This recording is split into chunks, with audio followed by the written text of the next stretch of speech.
Nay, hinuhuli ako ng mga tao sa labas. Ha? Bakit ka nila hinuhuli?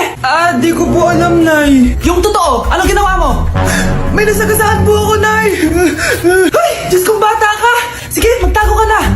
Sige po, Nay. A few moments later. Tao po! Ano po yon? May nasagasaan kasi anak mo. Nandito ba siya? Grabe naman. Kaso, wala siya dito eh.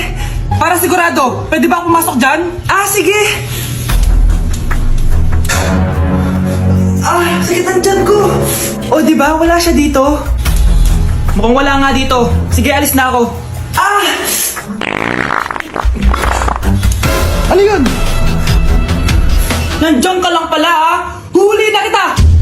Teka lang. Ano ba nasagasaan niya? Nakasagasa siya ng langgam. Langgam? Seryoso ka ba? Bakit? May buhay din sila.